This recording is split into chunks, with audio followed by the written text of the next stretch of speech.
India TV YouTube channel को subscribe करें और बेल आइकन दबाएं। भगोड़े मेहुल चौकसी पर सुनवाई टली। कोर्ट ने दोनों पक्षों को आपस में बात करने की सलाह दी। डोमिनिका में अवैध तरीके से प्रवेश के मामले में भगोड़े कारोबारी मेहुल चौकसी की हाई कोर्ट में पेशी हुई। व्हील चेयर पर लाया गया चौकसी। विदेश मंत्रालय का बयान, सभी भगोड़ों को लाने के लिए भारत में प्रक्रिया तेज है, सभी पर मुकदमा चलाया जाएगा। मेहुल चौकसी पर बोले विदेश मंत्रालय के प्रवक्ता अरिंदम बागची, डोमिनिका के अधिकारियों की कस्टडी में है मेहुल, जल्द आएगा भारत। सीबीएसई के 12वीं के छात्रों और अभिभावकों की बैठक में अचानक शामिल हुए प्रधानमंत्री मोदी। छात्रों और उनके माता पिता से बात की। हिमाचल प्रदेश के सोलन के एक छात्र ने प्रधानमंत्री मोदी का धन्यवाद कहा 12वीं की परीक्षा रद्द करने का ठीक फैसला लिया। सीबीएसई 12वीं के मूल्यांकन के आधार पर 2 हफ्तों में आ सकता है फैसला। एक्सपर्ट्स की टीम कर रही है विचार। सीबीएसई के सेक्रेटरी अनुराग त्रिपाठी का बयान, मूल्यांकन से असंतुष्ट छात्र कोरोना के बाद दे सकते हैं री एग्जाम। यूनिवर्सिटी में एडमिशन शुरू होने से पहले आएगा रिजल्ट। महाराष्ट्र में रद्द की गई 12वीं की परीक्षाएं। कोरोना के हालात की समीक्षा के बाद सीएम उद्धव ठाकरे की बैठक में लिया गया फैसला। सीबीएसई के बाद यूपी में भी 12वीं के बोर्ड की परीक्षा रद्द। मुख्यमंत्री योगी ने फैसले पर मुहर लगाई। शिक्षा विभाग की बैठक के बाद फैसला हुआ। बीयू में 15 जुलाई के आसपास शुरू होगा रजिस्ट्रेशन प्रोसेस। मेरिट के आधार पर ही होंगे एडमिशन। पिछले साल के मुकाबले इस साल एडमिशन में हो सकती है देरी। विदेशी एंटी कोविड वैक्सीन को लेकर भारतीय विदेश मंत्रालय का बयान, फाइजर, जॉनसन एंड जॉनसन और मॉडर्ना से लगातार संपर्क में है भारत सरकार। विदेश मंत्रालय के प्रवक्ता ने कहा विदेशी वैक्सीन की खरीद के अलावा भारत में ही उनके उत्पादन पर भी हो रही है बात। सीरम इंस्टीट्यूट ने डीडीसीआई को लिखा खत। सूत्रों के मुताबिक रूसी वैक्सीन स्पुतनिक वी बनाने का टेस्ट लाइसेंस दिए जाने की मांग। कोविड वैक्सीन ट्रायल के principal investigator doctor CM Singh का बयान, पटना के एम्स में बच्चों पर वैक्सीन का ट्रायल हो रहा है। दिल्ली के एक निजी अस्पताल में 2 कोरोना संक्रमित मरीजों को एंटीबॉडी कॉकटेल थेरेपी दी गई। इबोला और एचआईवी में इस थेरेपी का इस्तेमाल हो चुका है। दिल्ली के सरकारी शिक्षकों को एंटी कोविड टीका लगाने का आदेश। शिक्षा निदेशालय का आदेश। यूपी में अब तक करीब 2 करोड़ लोगों को लगी वैक्सीन। लखनऊ में रोजाना 18,000 लोगों का हो रहा है वैक्सीनेशन। 2 जून तक तमिलनाडु को मिली 1 करोड़ से ज्यादा वैक्सीन। राज्य के पास 7 लाख से ज्यादा वैक्सीन अब भी मौजूद। वैक्सीन को लेकर बोले असम के मुख्यमंत्री हेमंत बिस्व शर्मा, पोलियो के लिए क्या थी कांग्रेस की नीति, पोलियो की दवा पिलाने में क्यों लगे 30 साल। एमपी में पढ़ाई के लिए विदेश जाने वाले छात्रों को टीकाकरण में मिलेगी प्राथमिकता। सीएम शिवराज सिंह ने किया ऐलान। पुडुचेरी के सीएम रंगास्वामी की लोगों से अपील, कोविड नियमों का पालन करें और एंटी कोविड टीका जरूर लगवाएं। बंगाल में अब तक 1 करोड़ से ज्यादा लोगों को लगी राज्य सरकार की फ्री वैक्सीन। कोरोना की रोकथाम के लिए कुछ पाबंदियां लागू। बंगाल की मुख्यमंत्री ममता बनर्जी का ऐलान, अगर रेस्टोरेंट के सभी कर्मचारियों को एंटी कोविड टीका लग चुका है तो शाम 5 बजे से रात 8 बजे तक रेस्टोरेंट खोल सकते हैं। बंगाल के सभी प्रमुख मंदिरों के पुजारियों को लगेगी वैक्सीन। सीएम ममता बनर्जी ने किया ऐलान। केंद्र सरकार ने कोरोना में प्रभावित हुए बच्चों के लिए जारी किए दिशा निर्देश। कहा बच्चों की देखभाल और संरक्षण सुनिश्चित हो। गृह मंत्री अमित शाह ने वीडियो कॉन्फ्रेंसिंग के जरिए अहमदाबाद में 9 ऑक्सीजन प्लांट्स का उद्घाटन किया। सीएम विजय रूपाणी भी मौजूद रहे। गृहमंत्री ने कहा हमने बहुत कम समय में कोरोना की दूसरी लहर पर काबू पाया। प्रधानमंत्री मोदी के नेतृत्व में कोरोना से जमकर मुकाबला किया। कोरोना काल में मरने वाले पायलट्स को आईसीपीए ने दी श्रद्धांजलि। 9 मई से 30 मई के बीच हुई 5 पायलट्स की मौत। कोरोना की दूसरी लहर में 2 जून तक 624 डॉक्टर्स की जान गई। आईएमए ने जारी किए आंकड़े। भारत के मुख्य आर्थिक सलाहकार केवी सुब्रमण्यम का बयान, कोरोना की दूसरी वेव ने अर्थव्यवस्था में सुधार को प्रभावित किया। केवी सुब्रमण्यम ने कहा जुलाई से अर्थव्यवस्था में सुधार होने की संभावना। वैक्सीनेशन में तेजी लाने की है जरूरत। देश में एक दिन में 1,37,000 लोग पाए गए कोरोना पॉजिटिव। 2,887 लोगों की मौत। केरल में बीते 24 घंटे में कोरोना से 18,853 लोग संक्रमित। 153 लोगों की मौत हुई। महाराष्ट्र में कोरोना के 15,229 नए मामले। बीते 24 घंटे में 307 लोगों की मौत। दिल्ली में एक दिन में 487 नए मरीज मिले। 45 मरीजों की मौत। यूपी में कोरोना के 1,268 नए केस सामने आए। 108 लोगों की मौत हुई। तेलंगाना में बीते 24 घंटे में कोरोना से 2,261 लोग संक्रमित। 18 लोगों की मौत। गोवा में कोरोना के 572 नए केस। बीते 24 घंटे में 17 लोगों की मौत। जम्मू कश्मीर में 24 घंटे में कोरोना से 1,801 लोग संक्रमित हुए। 29 की जान गई। बीजेपी ने दिल्ली सरकार पर कोरोना से हुई मौतों के आंकड़े छिपाने का आरोप लगाया। संबित पात्रा ने पूछा 21,000 से ज्यादा मौतों का हिसाब कौन देगा। संबित पात्रा ने कहा दिल्ली सरकार के मुताबिक 2 महीने में 13,000, जबकि नगर निगमों के मुताबिक 34,000 से ज्यादा मौतें हुई। बीजेपी ने दिल्ली में शराब की होम डिलीवरी पर भी सवाल उठाए। पूछा ऑक्सीजन की होम डिलीवरी क्यों नहीं की। बिहार में गांव की टेस्टिंग वैन की शुरुआत। वैन के जरिए हर रोज 1,000 RT-PCR टेस्ट। जल्द शुरू होंगी 5 और वैन।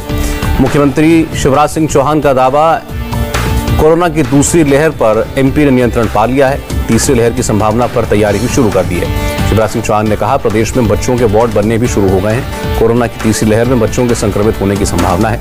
गुरुग्राम की 99 साल की बुजुर्ग महिला ने कोरोना को मात दी। होम क्वारंटीन में रहकर ही ठीक हुई। नोएडा में कोरोना इलाज के लिए ज्यादा पैसे वसूलने के आरोप में अब तक 64 FIR, 30 अस्पतालों को नोटिस। नागपुर के अस्पतालों में कोरोना मरीजों से लूट, अब तक मिली 350 शिकायतें। 70 अस्पतालों को दिए गए 1,45,00,000 वापस करने के आदेश। झारखंड सरकार की मदद के लिए आगे आया टाटा स्टील, सरकार को दिए 300 ऑक्सीजन कॉन्सेंट्रेटर। तमिलनाडु के CM एम स्टालिन का ऐलान, कोविड ड्यूटी वाले पुलिस कर्मियों को मिलेगा 5-5 हजार रुपए का स्पेशल इंसेंटिव। राजस्थान में कई प्रोजेक्ट्स के भूमि पूजन के ऐलान पर केंद्रीय मंत्री हरदीप पुरी की चुटकी, पाखंड करार दिया। महाराष्ट्र में 5 चरणों में होगा अनलॉक, कम पॉजिटिविटी वाले जिलों में मिलेगी छूट। महाराष्ट्र के 18 जिलों में मिलेगी छूट, कम पॉजिटिविटी रेट और 25% ऑक्सीजन बेड्स की उपलब्धता वाले जिलों में छूट। मुंबई में पाबंदियों में मिलेगी छूट, आम लोगों के लिए लोकल ट्रेन अब भी बंद रहेगी। यूपी के उन्नाव में डांस पार्टी में कोरोना नियमों की धज्जियां उड़ी, 6 लोग गिरफ्तार, 2 DJ मशीन जब्त। कर्नाटक में 1 हफ्ते और बढ़ा लॉकडाउन, 14 जून तक राज्य में रहेगा लॉकडाउन। मुख्यमंत्री येदियुरप्पा ने कहा, कर्नाटक में कोरोना के हालात अभी ठीक नहीं है, 1 हफ्ते में और सुधार होने की संभावना। नेपाल में ब्लैक फंगस से हुई पहली मौत, 10 लोग अभी संक्रमित, इलाज जारी। वैक्सीनेशन में तेजी लाने के लिए ब्राजील सरकार का फैसला, ऑक्सफोर्ड एस्ट्राजेनेका वैक्सीन का घरेलू उत्पादन शुरू करेगा, अक्टूबर में मिलेगी वैक्सीन की पहली खेप। ताइवान ने चीन पर लगाया बड़ा आरोप, कहा विदेशों को वैक्सीन देने के बदले में राजनीतिक सहयोग मांग रहा है चीन। आलापन बंदोपाध्याय ने सरकार के कारण बताओ नोटिस का जवाब भेजा, केंद्र सरकार ने 3 जून तक जवाब मांगा था।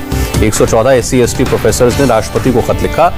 पश्चिम बंगाल में चुनाव के बाद हुई हिंसा को लेकर लिखी चिट्ठी।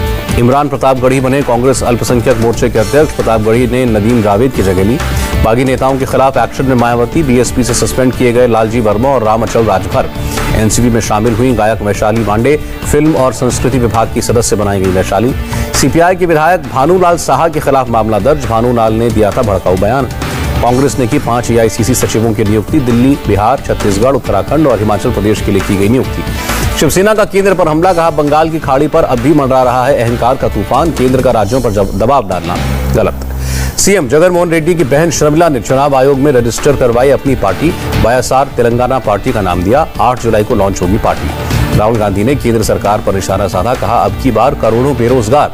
रायपुर में खुला मेगा फूड पार्क, केंद्रीय मंत्री नरेंद्र सिंह तोमर ने किया उद्घाटन, मुख्यमंत्री भूपेश बघेल भी शामिल रहे। सभी राज्यों के कमजोर वर्गों को NFSA के तहत मिलेगा राशन कार्ड, केंद्र सरकार ने राज्यों को दिए निर्देश। कश्मीर दौरे के दूसरे दिन आर्मी चीफ नरवणे ने LOC पर सुरक्षा हालात की समीक्षा की, स्थानीय कमांडर्स ने दिया पूरा अपडेट। आर्मी चीफ नरवणे का बड़ा बयान, कहा LOC के पार आतंकी गतिविधियां अब भी जारी, आतंकी कैंप और इंफ्रास्ट्रक्चर मौजूद। सेना प्रमुख ने कहा, हम पूरी तरह अलर्ट हैं, जो भी आतंकी LOC के इस पार आएगा गोली खाएगा। सेना प्रमुख ने कहा, LOC पर सीज फायर की अवधि पाकिस्तान की हरकत पर निर्भर करेगा। केंद्रीय शिक्षा मंत्रालय का निर्देश, TET की वैधता अब आजीवन होगी। केंद्र सरकार ने दिल्ली हाईकोर्ट में कहा, पॉलिसी एक्सेप्ट करने के लिए यूजर्स पर दबाव डाल रहा है व्हाट्सएप नई प्राइवेट पॉलिसी को लेकर भेजता रहेगा मैसेज, फीचर्स में नहीं होगी कटौती। पहलवान सागर हत्याकांड मामले में दिल्ली हाईकोर्ट ने दिल्ली पुलिस को निर्देश दिया, गवाह को 1 हफ्ते के अंदर सुरक्षा मुहैया कराएं। अलीगढ़ शराब कांड की मुख्य आरोपी विपिन यादव के खिलाफ कार्रवाई, विपिन के घर पर चला बुलडोजर। हरियाणा के सिरसा में 3 ड्रग तस्करों की गिरफ्तारी, 40 किलो डोडा पोस्ट और 50 ग्राम हेरोइन जब्त। लखनऊ में बारिश के बाद बदला मौसम, कई इलाकों में पानी जमा हुआ। बेंगलुरु के कई इलाकों में हुई बारिश, मौसम विभाग ने अगले 3 दिन भारी बारिश की आशंका जताई। इजरायल में प्रधानमंत्री बेंजामिन नेतन्याहू का राज खत्म, नई सरकार के लिए 8 दलों के विपक्षी गठबंधन में हुआ समझौता। समझौते के मुताबिक इजरायल के दोनों विपक्षी नेता बारी बारी से संभालेंगे प्रधानमंत्री का पद, पहले 2 साल बेनेट और आखिरी 2 साल लेपिड संभालेंगे कुर्सी। अफगानिस्तान की राजधानी काबुल में बम धमाका, 4 के मारे जाने की खबर। श्रीलंका में मालवाहक जहाज MV एक्सप्रेस पर्ल धीरे धीरे डूब रहा है, जहाज के डूबने से जलीय जीव और पर्यावरण को गंभीर खतरा। म्यांमार के यंगून में सेना के तख्तापलट के खिलाफ लोगों का प्रदर्शन जारी, 3 अंगुलियां दिखाकर लोगों ने लगाई दौड़। चीन से जान बचाकर तुर्की पहुंची उइगर मुसलमान महिला का दर्द, कहा मेरा जबरदस्ती गर्भपात करवाया गया। चीन में उइगर मुसलमानों पर अत्याचार होता है। सोने का भाव 339 रुपए प्रति 10 ग्राम कम हुआ, चांदी भी 475 रुपए प्रति किलो सस्ती हुई। बढ़त के साथ बंद हुआ शेयर बाजार, सेंसेक्स 382 और निफ्टी 114 अंकों की उछाल के साथ बंद। US डॉलर के मुकाबले 18 पैसे मजबूत हुआ रुपया, $1 की कीमत 72 रुपए 91 पैसे। प्रधानमंत्री मोदी ने टोक्यो ओलंपिक की तैयारियों की समीक्षा की, कोरोना की चुनौतियों के बावजूद तैयारियों को सराहा। समीक्षा बैठक में बोले प्रधानमंत्री मोदी, ओलंपिक में शामिल होने वाले सभी सदस्यों को जल्द से जल्द लगाए जाएंगे एंटी कोविड टीके। केंद्रीय खेल मंत्री किरण रिजिजू ने ओलंपिक यूनिफॉर्म का अनावरण किया, यही यूनिफॉर्म पहनेंगे भारतीय खिलाड़ी। भारतीय जैवलिन खिलाड़ी नीरज चोपड़ा का बयान, मैं पहली बार ओलंपिक में हिस्सा लूंगा, इसे यादगार बनाने की कोशिश करूंगा। टीम इंडिया 3 महीने के दौरे पर इंग्लैंड पहुंची। वर्ल्ड टेस्ट चैंपियनशिप के अलावा इंग्लैंड से 5 टेस्ट मैचों की सीरीज खेलेगी। और इंग्लैंड में भारतीय खिलाड़ियों के क्वारंटीन का पहला दिन, साउथहैम्पटन के होटल में मौज मस्ती करते दिखे खिलाड़ी। नमस्ते, मैं हूं मीनाक्षी जोशी। वीडियो और खबरों से अपडेट रहने के लिए India TV YouTube channel subscribe करें, बेल आइकन दबाना ना भूलें। जुड़े रहें इंडिया टीवी के साथ।